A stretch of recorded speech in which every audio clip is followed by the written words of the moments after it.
Hi, and welcome to CoReatha's Corner, where we are going to be making the preacher's peach cobbler today. And this is the preacher. Hello. This is Reverend Dr. Seth Watson Pickens, and he's going to show us how it's done today, the preacher's peach cobbler.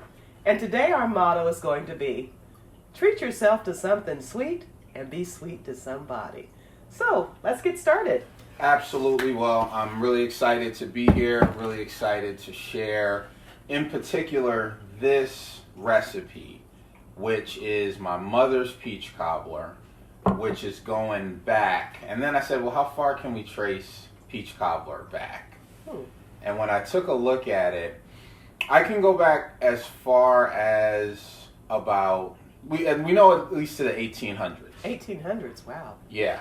Because the origins of peach cobbler, as I have come to learn, when people were traveling west, they would use their preserves, and they'd just be eating preserves day after day, and so they got into the habit of putting it into a Dutch oven, maybe a little biscuit dough, maybe a little, flour to kind of spruce it up. They'd have it for breakfast. Fantastic. So specifically, there's a woman by the name of Abby Smith. She was born in 1822 and in Alabama as a slave, enslaved person. Abby Smith or Abby Fisher?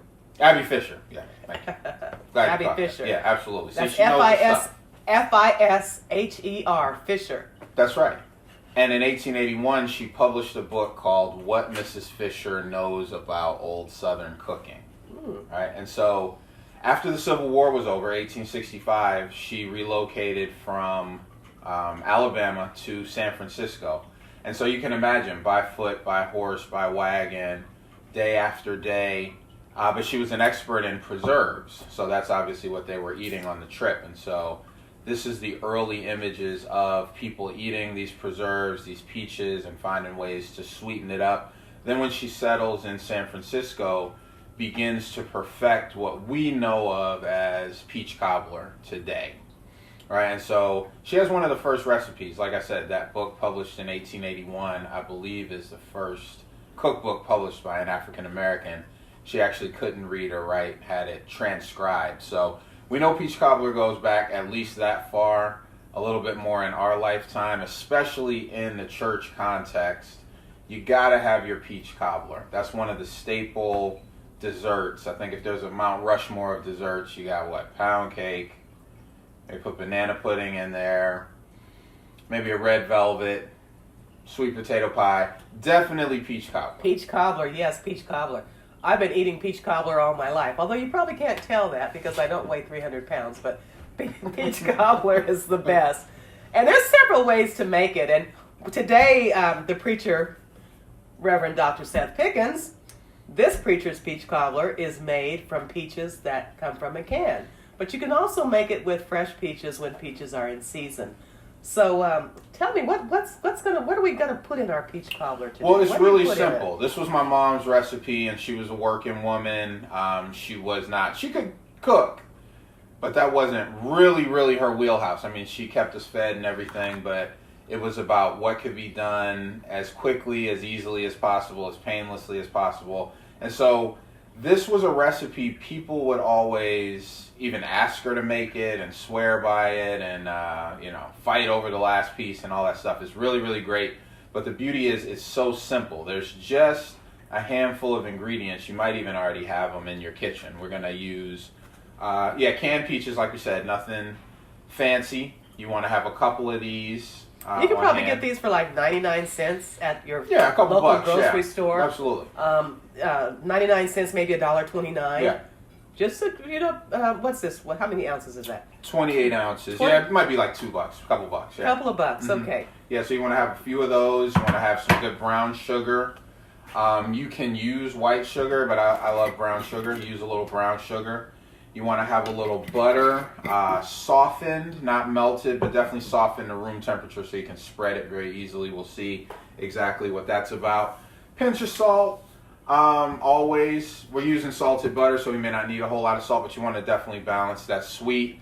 And then as CoReatha and I were talking, there's a lot of other things that can go into it, from cinnamon, nutmeg. You can use oats, kind of have a crumble, pretty much anything. The sky's the limit, but we're going to get the base recipe here today. So what we want to do, and it's very, very simple. What we want to do is start off with our pan, and I just use frozen pie crust. So if we could get that. Just a real simple frozen pie crust. And these, what do these cost? A couple of dollars? Yeah, a couple bucks. Yeah, for two. It was like $2 something, I think. Yeah, so the whole thing, comes in well under $10, but it's really, really delicious. And it makes about 4 to 6 servings. Now, as always, and I want to hear your perspective on this, CoReatha, because my most important recipe is, of course, love. We got to start with love. Right? Spoken like a true preacher. Absolutely. Tell us about it. Absolutely. Matter of fact, funny story about peach Preach cobbler. on it. Because I've been making this peach cobbler, like I said, for years. My mother showed me this. I was probably in my late teens when she kind of gave me the recipe. Been able to wow quite a few people along the way. When I met my now wife, who was my girlfriend at the time, she had a cousin who was a pastry chef, still is, really popular actually. And so Isis, my then girlfriend, brought me the peach cobbler that her cousin made, trying to, impress me and kind of, the way to a man's heart is through his stomach and all that type of thing. So we were warming it up, we ate it, and when I ate it, I said, not bad. And she said, not bad? What are you talking about, right? So I said, well, yeah, I can make a little peach cobbler. So whipped it up, real simple. And you might not even want to let people know how easy this is, because if they see frozen pie crust, canned peaches, and how quick this is, you won't get all the credit you really deserve. So sometimes, magician never reveals their secrets. So when I baked my peach cobbler for her, what can I say except, 13 years and 2 kids later, here we are. So you want to start with the frozen pie crust. You want it to still be cold. Not too soft, but not totally frozen either, right? And they just pop right out. Little soft, kind of room temperature, but still cool. Place it right in there. Just place it in there. And the beauty of cobbler, don't even worry about it, because with cobbler, that was the origin of it, is that it's cobbled together. So that's part of the character of it, is that you're not worried about having it look perfect. And it does look perfect just when it comes out the way it's supposed to come out. But you just pop it in there. There you go. Then you may want to... Can I get a butter knife here? Sure. Just a little bit. And depends on how you want to have it taste. But you just want to take a little bit of butter, slice them thin, and kind of just start painting. There's nothing no real... It's about a tablespoon of butter. Yeah, that was, maybe, altogether it'd be about a tablespoon, So a little bit Reverend more. Pickens just used about a tablespoon, maybe up to 2 tablespoons of butter. And what he's doing is he's coating. Yeah, I'm just kind of, giving it some flavor. That's going to melt in really, really nice. Just a little bit. Coating the butter over the top of the pastry. And don't worry about painting every inch of it. Just kind of get it in there, because everything melts and melanges very nicely in the oven. So then you're going to just pop your peaches. You need to move this out of the way. Let's move that. Okay, thanks. Now, one interesting thing about the peaches, I know Reverend Pickens is going to drain the juice from the peaches, but you can actually, instead of throwing that juice away, go ahead and start doing it. Okay, yeah. You're going to drain the juice off of the canned peaches. But you can take this juice and make a drink out of it. You can take the juice from the canned peaches, add a whole squeeze of lemon, a little bit of cinnamon, some water, and some crushed ice. And that makes a nice summer drink. So, we don't like to waste anything here on CoReatha's Corner if we don't have to. Beautiful. So we're going to throw this out. Okay. Hey, that could be a Frisbee later. Pretty dangerous Frisbee. Might cut somebody, but okay. Throwing star. How about that? So you want to have it drain just a little bit of juice, but you can pretty much drain as much as you can out, and you'll still have just a little bit of juice, of course. And then just dump it right in there. Not too wet there. And then you may want a little bit more. It's really up to you. We're just going to probably use one for our purposes here. But if you want to use another half a can, no problem. Pop it in there. Right?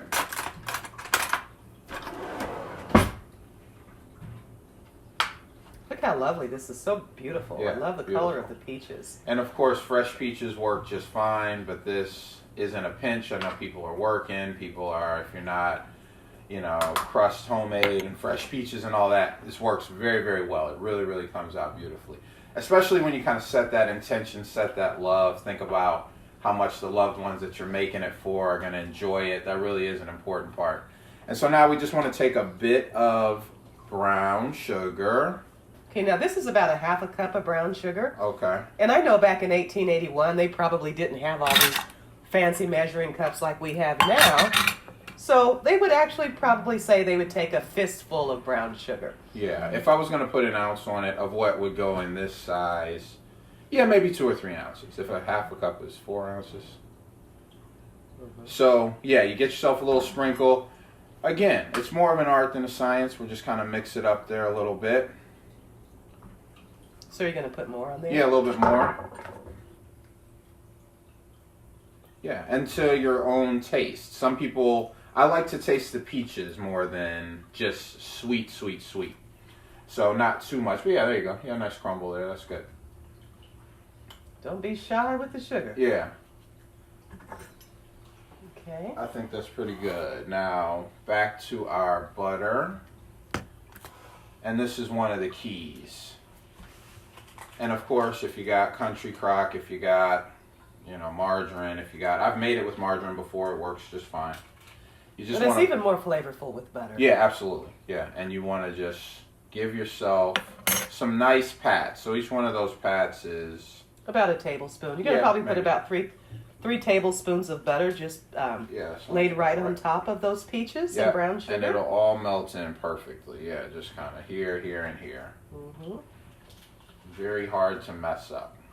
But the only part that you can mess up is if you let the crust burn. Mm. And in the cobbler, the thing that makes a really good cobbler, it's all in the crust. Absolutely. You like to have that nice golden brown. Yeah, so just a good little bit of butter there. Okay. Now what about some nutmeg or some cinnamon? Yeah, let's do it a little bit.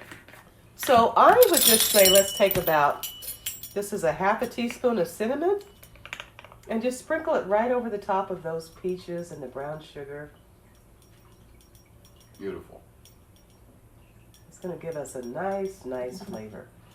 Okay, then on top of that, we want to add about the same amount of nutmeg. Just give yourself a nice heaping half teaspoon of nutmeg to go right over the top of that. And this is going to smell just wonderful when it's cooking in the oven. It's going to make your house smell like a home. That looks perfect. All right. So now we're going to take our other pie crust. And again, this one's tearing a little. No worries. No worries. That happens. No problem. Cobbler. To cobble is to just put some things together. And that's part of the beauty of it. So you could do it either way. You could do it upside down. You could do it this way. It's fine. Just place it on there. And then some of your overage, what we want to do is kind of just tear it off. And then we'll come back to this. Yeah, just fold it, fit it, make it work. Yep. Okay. So you all understand we've got a can of peaches, drained. You've got about 4 tablespoons of butter that you'll need for this recipe. Yeah, about. A half a teaspoon of cinnamon, and a half a teaspoon of nutmeg. And once you put your peaches in, first of all, like we did, we first put our crust in, and then we put our peaches in, we put our brown sugar, about a half a cup of brown sugar on top of that. A little butter. A little bit of butter. And it's all about the crust, like CoReatha said, so just kind of get your corners there. People look forward to getting a nice bite of crust. Yeah. So what you can even do, when you got a little bit of crust left over like this, just kind of tuck it in there. It gives people a nice little treat that they love. Yep. Beautiful. Now, another part of the presentation. Now, you can't go wrong with this. Pop this in the oven. When it looks like it's ready, it's ready. So, but what is really going to set you over the top, and I recommend, butter your crust. Oh boy, that's a lot of butter. Oh yeah. Okay. But what it does, among other things, and you don't have to have a whole heck of a lot. And if you want to put less on the inside, I'd rather put less on the inside but still do this step. Because A, it makes the crust perfectly golden, especially on these thicker parts around the edges. You want to have a little butter. Just like when you have toast, you know, the part that is buttered doesn't burn as quickly. And so this gets our crust just right. And then with this, again, have some fun with it. Your little drop, just a drop or two of this, just a sprinkle or two of brown sugar maybe, right with our butter. And now you're just painting all of this. You're just painting this. Okay. So you're painting butter over the top crust. Yeah. Along with a sprinkle of brown sugar. Yeah, that's probably good with the brown sugar. Got a lot of butter on this side, but not much butter Yeah, on we're gonna even it out Get here. some butter there. Okay, yeah, we'll get there. We'll get right over the top. There. Yeah, we will. And the sides right across your top there, yeah. All right. So now we're going to put this in an oven of 350 degrees. How long do you think this needs to cook? I would say 30, 40 minutes, but then after about 30 minutes, just start keeping an eye on it because, you know, ovens vary, but that's right about what you want. 30 to 40 minutes, so that'll make the crust. Hang on. Oh. Preacher's Peach Cobbler is not complete without a prayer Oh. that we're setting an intention here. That it comes out just as we want it to, that the loved ones that we're making it for, even if it's just for myself, can fully enjoy it, that it bring joy, that it bring happiness, and that it come out just right, and that someone really loves it and asks me to do it again. In Jesus' name, amen. Amen. Okay, so we're going to pop this in the oven for 30 to 40 minutes and then see what we have. All right. All right. Well, Reverend Pickens, I think it's been about 35 minutes. Shall we take a look and see if the cobbler's done? Yeah, let's take a look. All right, let's see how this Preacher's Peach Cobbler turned out today. All right, let's see.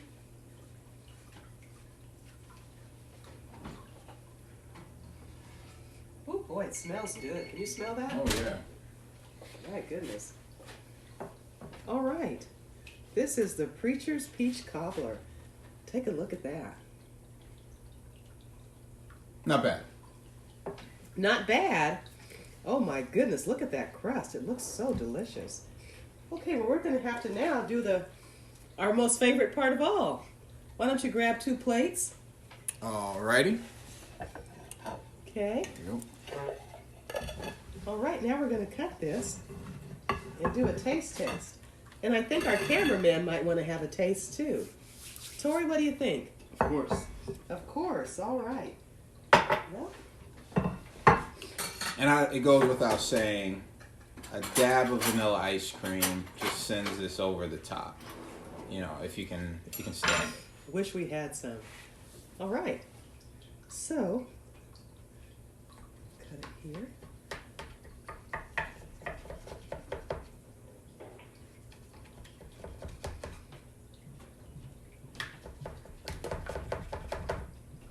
I don't know about you all, but I love the end pieces of a pie or of a cobbler.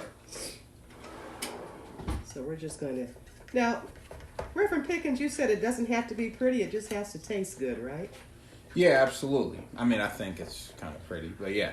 But, yeah, that's right. Because the whole idea of cobbler was about just kind of throwing together what you had. And frankly, black people have always been able to take whatever we could get, put it together, and turn it into something greater than the sum of its parts. And I think Peach Cobbler is really just such a perfect example of that. Just starting off with just a few very, very basic ingredients. And when you do it right, you can create something transcendent here. Yes. Making a mess. Okay. Since this is the messy one, this will be my piece. And we'll give this one to Tori. And I pastored a church at one point where we had the church picnic every year, and one year we even had a peach cobbler contest where at least like 8 or 9 people all made peach cobblers, and we had judges and the whole 9. I thought they were going to just give me the victory because I was the pastor, but I think I came in 5th place that day. How many contestants were there? 5. Excuse me. But so let's taste this. Mmm. Oh boy. Hot. yeah. You can taste the peaches. Mm-hmm. Mm-hmm. Oh my goodness, this is delicious. Mmm. Crust is flaky, buttery. Mm-hmm. Mm-hmm. Yeah. Oh my goodness. You've got to try this. Please, if you make this, leave a message in our comment section on YouTube. But like we say, just like we started out, it's all about love. Treat yourself to something sweet and be sweet to somebody. Thanks for joining us today. God bless.